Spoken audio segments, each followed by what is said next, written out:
essentially modern gynecology was built on experimenting on black women.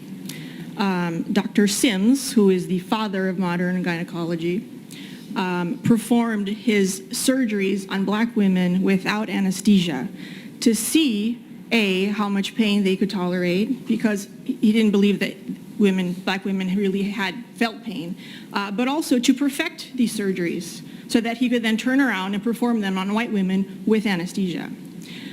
We have the Tuskegee experiment, where we infected black men with syphilis and watched them die to see what syphilis looked like. And in the middle of that experiment, we knew people were dying, and instead of saying, hey, we can treat this will be easy to treat, we can say, no, they let them die without treatment. So, and then recently, very recently, and I can't remember the year, but it was within the last 5, a survey was done for medical students, and they asked the question, do black people feel pain at the same rate or the same amount as white people? And half of the students said no, which is shocking and unacceptable, but that just happened. That wasn't 10 years ago, it wasn't 30 years ago, that just happened.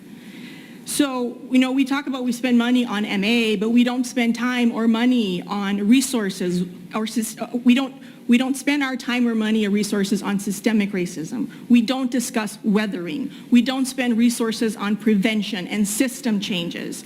And then we say, well, we've done everything we can because we don't really believe that racism is a thing, and this must be something else going on, despite the fact that when we do studies and we control for education and income and zip code and everything else, black and brown people still have worse outcomes,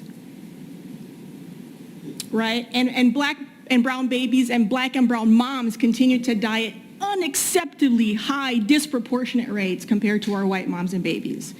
And so this argument that we've done everything we can, we spent so much money, what else can possibly be done? There's so much that can be done. There's so much that can be done. Again, having these conversations is one of them, because again, when it doesn't affect you, you can't possibly believe that people are being called the N-word, because it's not something you would ever do, so why would anybody else ever do that? People do it, and they do it often, and it takes a toll on your health. And so I appreciate us having these conversations out loud, because I think they're very important.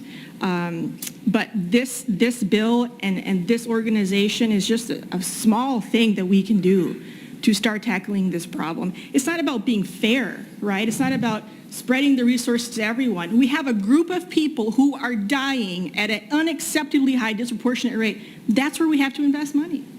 It's kind of a no-brainer for me. So thank you for this bill.